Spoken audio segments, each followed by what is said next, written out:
الحمد لله رب العالمين والصلاة والسلام على سيد الأنبياء والمرسلين نبينا محمد وعلى آله وصحبه أجمعين. أما بعد، يقول الله عز وجل: اتل ما أوحي إليك من الكتاب وأقم الصلاة إن الصلاة تنهى عن الفحشاء والمنكر ولذكر الله أكبر والله يعلم ما تصنعون. Allah subhanahu wa ta'ala tells us in this verse, recite what has been revealed to you of the scripture. Keep up the prayer. Prayer restrains outrageous and unacceptable behavior. Remembering Allah is greater. Allah knows everything you are doing. And this verse is fundamental in understanding our relationship to Allah subhanahu wa ta'ala and the effects of deeds on how we interact and how we deal with the world around us. And if we know and if we understand that the salah, it prevents us from fahsha and munkar, it prevents us from outrageous and lewd behavior, then we need to start looking at our salah, and we need to start looking at our prayer, and we need to start seeing how it's affecting those individuals around us. Because if our prayer is fulfilling, if our prayer is meaningful, if our prayer is actually having an effect on us, then that needs to translate into our day-to-day lives. And if I find that I am still abusive, if I find that my actions are more important than other people's actions, if I find what I want to do and how I want to implement it, and how people should be and how people should act toward me and with me, then we need to understand and we need to look at our salah. Because if my salah was meaningful, and if I was engaged, then I wouldn't be falling into this fahsha and munkar. And part of being fahish, part of being outrageous and lewd, is being rude and being mean to others, being unkind, looking down, putting myself forward, that this is where I deserve to pray, this is where I deserve to park, this is where I deserve to stand. When you speak to me in this way. When you look at me in this way. You need to understand who I am. And if everything becomes about me, what happened to Allah? What happened to the taqwa? What happened to my world revolving around Allah versus the world revolving around me? And the beauty of the spiritual mirror that Allah subhanahu wa ta'ala has given us, if I really want to correct myself, if I really want to better myself, all I have to do is look in that mirror. It's like when I start seeing mistakes, when I start seeing problems, where does my finger go? Does my finger go here, or does it turn back to myself? Because the more that we point at others, the more we end up being victims. Look at what they did to me. Look at what he did to me. Look at how she's treating me. Look at how my son's talking to me. When the reality is the only person I have to blame in many of these interactions is me. But I failed to recognize that. And I failed to see that. Look at how my son talks to me. Who's the one that raised my son? Look at my wife and how she's dealing with me. Well, who's the one that interacts with her and who's the one who allowed her to do that? When are we going to take ownership for our actions? When are we going to take ownership with how we worked and how we dealt with others? When are we going to take ownership and understand that this salah I'm making, why isn't it having an effect on me? Why isn't it having an effect on my relationships? Why do I still feel that people need to deal with me in a certain way and talk to me in a certain way and look at me in a certain way? Why do I deserve that? Why do I deserve anything? And if we start looking at ourselves in that way, like, why do I deserve to breathe? Why do I deserve to walk? Why do I deserve the eyesight and the ability to smell and the ability to hear, the ability to drive here, the ability to fill up my car with gas, the ability to walk up steps? SubhanAllah, there are so many things that we overlook. So many blessings that we don't recognize. And on top of all that, I feel like I'm deserving of how people look at me and treat me. This is nothing but arrogance. This is nothing but pride.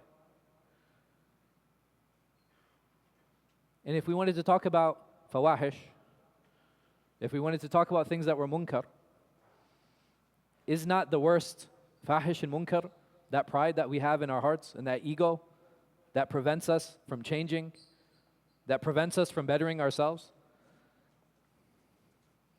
And if we wanted to change, the Prophet Muhammad sallallahu alayhi wasallam, he's given us the means. He says, al-ilm bi-ta'allum wal-hilm bi-tahallum. He says that knowledge is by seeking it and forbearance is by practicing it. That if I want to be generous, I have to practice generosity. If I want to be brave, I have to practice bravery. If I want to be kind, I have to practice kindness. And if I want to be loved, then I need to show love. And it's amazing how Allah subhanahu wa ta'ala, speaking about His beloved Messenger sallallahu alayhi wa sallam, لو كنت فظا غليظ القلب لانفض من حولك. He said, had you been hard-hearted, just hard-hearted. It's amazing that how this piece of flesh, how it translates into our actions and our dealings, in our interactions with others. And Allah subhanahu wa ta'ala is warning His messenger, the kindest, most generous, simplest, most humble being to ever exist, sallallahu alayhi wasallam, telling him, for what about us? And we ask and we wonder, لَنْفَضُّ مِنْ حَوْلِكَ, that they'll turn away from you and they'll run away from you.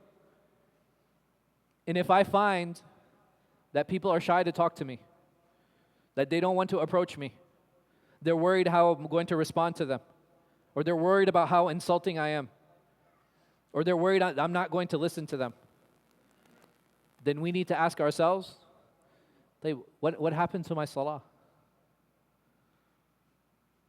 And it's amazing how we use that same salah as an excuse, right? When we're come here, we'll drive faster. Well, I need to get to my salah. Or cut somebody off. Or park illegally. Or take a space in the masjid, or jump over people, push people out of the way. Why? Because of my salah. Because of my prayer. Is this what the salah is supposed to push me to do? I thought the salah was supposed to push me to be more generous, to be more understanding. Well, I'm late. Is it my fault? Did I tell you when to leave? And by me coming to the salah, by me coming to Jummah, am I doing anybody any favors? Did I help anyone here by coming? Is my fast and my prayer, are other people benefiting from that? Or is that meant to be a betterment for me? Is that meant to better my relationship with Allah subhanahu wa ta'ala? And if it's not, then we need to look to our salah. We need to look to our taqwa. Because there's a realization that Allah subhanahu wa ta'ala is not gifting us and He's not giving us. And if I am late, well, guess what? It happens. And Allah subhanahu wa ta'ala, if we understand He's Rahman, if we understand He's Rahim, if we understand He's Ghafoor, if we understand He's Tawwab, why is it that we treat Allah subhanahu wa ta'ala as if He is petty? Hasha. That He's sitting and He's waiting for us to make a mistake. He's sitting and counting, waiting for us how many minutes we're late. If I made every effort to come to the masjid, if I made every effort to be here, and I got in my car, I put gas in, I'm on my way, and there's a traffic jam, who am I getting angry at? Why am I upset? Unless I believe Allah is petty. But if I know Allah is understanding, and Allah sees my efforts, then I'll be fine. You know what I'm going to do? I'm going to come to the masjid, I'm going to take my time, I'm going to do the best that I can, and I'll walk in, and I'll see that the salah is over. What am I going to do? I'm going to make salat al-dhuhr, and I'm going to try to plan better next week. And why? Because I know Allah subhanahu wa ta'ala is Ghafoor. I know He's forgiving, and He knows that I made my best effort. He knows that I tried. And subhanAllah, I remember a brother, he told me this one time. He said, I came to the masjid. He said, I went to 1, 2, 3 parking lots. He said, every parking lot was full. My lunch break was ending. He said, I went back to work and I prayed Dhuhr. He was like, did I do okay? I said, you did absolutely fine, Akhi. You did the best that you could. When does this become a problem? If it becomes a habit. If it happens once, it happens twice, well, all of us make mistakes. All of us have shortcomings. But if this is happening 1, 2, 3, 4, 5, 6, no, okay, now I have to reanalyze. I have to sit down and look at myself. What am I doing wrong? Why is Allah not giving me tawfiq to come to the masjid and come to make salah? But once, twice, ya akhwan, Allah subhanahu wa ta'ala, it's amazing how He Azza wa Jal, He looks at us as a whole. He doesn't look at us in instances. Because if He looked at me in an instance, when I'm angry, when I'm upset, if I'm lying, if I'm taking advantage of others, if I'm hurting someone, just imagine if Allah judged me in that moment. All of us would be failures. Every single one. But Allah looks at us through a mercy, through a lens of mercy. And He promises us, إِنَّ الْحَسَنَاتِ يُذْهِبْنَ السَّيِّئَاتِ. SubhanAllah. He says that good deeds wipe away bad deeds. That I'm not going to look at you in that moment. I'm not going to look at you when you're doing that bad deed. I'm going to look at you as a whole human being, as a whole person. But with us, it's bil-aks, right? For us, is inna sayyat yudhibna al-hasanat. That when we look at people, someone will give me a ride, someone will help me. Maybe even the place I've been working for, they've been paying for me and giving me my salary, and one bad thing happens. I have a bad interaction with my boss, I have a bad interaction with my coworker, I have a bad interaction with my teacher if I'm at school, or a bad interaction with the student. Oh, this school sucks. This workplace sucks. You see that pettiness? That's human. That's not divine. We do that as human beings. That we don't overlook. But Allah subhanahu wa ta'ala, He always overlooks. All He wants for us to do is make that effort and try. كَانَ سَعْيُكُمْ مَشْكُورًا. SubhanAllah, this ayah is amazing. He says, your efforts are appreciated. Allahu Akbar. Your efforts are appreciated. Just try. That's it. That's all Allah wants us to do. He just wants us to try and make that effort. But how many of us even fail to do that? And what the beautiful thing about today is the first of Al-Hijrah. We have the best 10 days of the entire year in front of us. Allah subhanahu wa ta'ala, He's given us these days as a gift. These are the best 10 days out of the entire year. Ibn Hajar, rahimahullah ta'ala, he says that these are the best 10 days because in these 10 days you can do every ibadah. Everyone. You can fast, you can pray, you can read Quran, you can do dhikr, you can make hajj. And it's only in these 10 days. That's what makes them so amazing. So now we have to look in front of it. Are we going to take advantage of these 10 days or not? Allah subhanahu wa ta'ala has given us this opportunity. We ask Him Azza wa Jal to give us tawfiq and to allow us to take advantage of it. وَقُولُ قَوْلِ هَذَا وَاسْتَغْفِرُ اللَّهِ لِي وَلَكُمْ وَلِسَائِرِ الْمُسْلِمِينَ مِنْ كُلِّ ذَنبٍ وَخَطِيئَةٍ إِنَّهُ هُوَ الْغَفُورُ الرَّحِيمُ.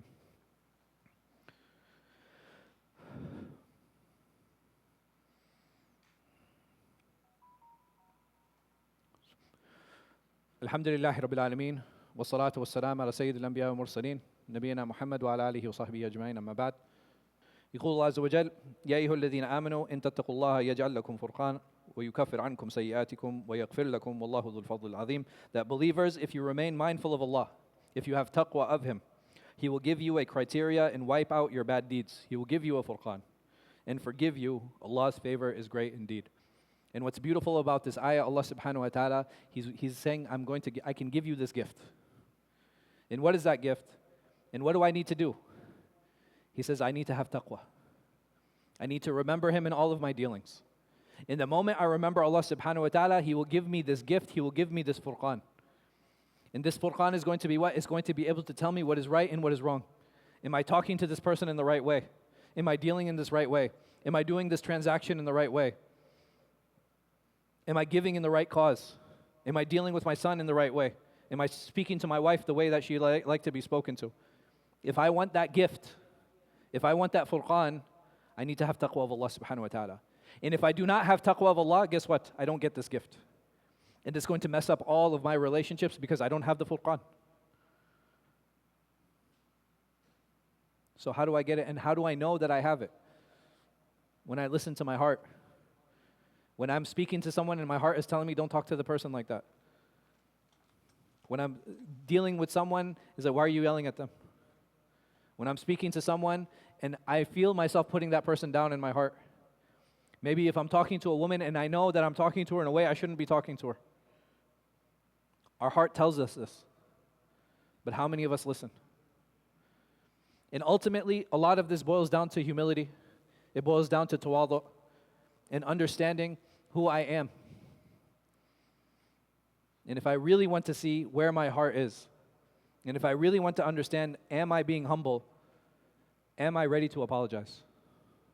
Am I ready to say sorry? And it doesn't matter who it is. It could be somebody I really don't like. It could be my spouse. It could be my children. It could be my friends, coworkers. It could be my students, or it could be my teachers. Am I ready to apologize? The moment I recognize that I've made a mistake and I've wronged someone, am I ready to say sorry to that person? But we ask Allah subhanahu wa ta'ala to give us tawfiq. We ask Him Azza wa Jal to make us from the muttaqeen. We ask Him Azza wa Jal to have mercy on all of those who have passed. We ask Him Azza wa Jal to give shifa, give healing to all of those who are ill. We ask Him Azza wa Jal to help those who are in any type of financial hardship out of that hardship. We ask Him Azza wa Jal to help those who are in debt out of that debt. We ask Him Azza wa Jal to accept our brothers and sisters, the martyrs, and our brothers and sisters in Gaza, to help our brothers and sisters in Sudan and Burma and Kashmir and Yemen and all over the world. We ask Him Azza wa Jal to gather us up in His paradise as if He has gathered us here today. وأقول قولي هذا وأستغفر الله لي ولكم ولسائر المسلمين من كل ذنب وخطيئة إنه هو الغفور الرحيم.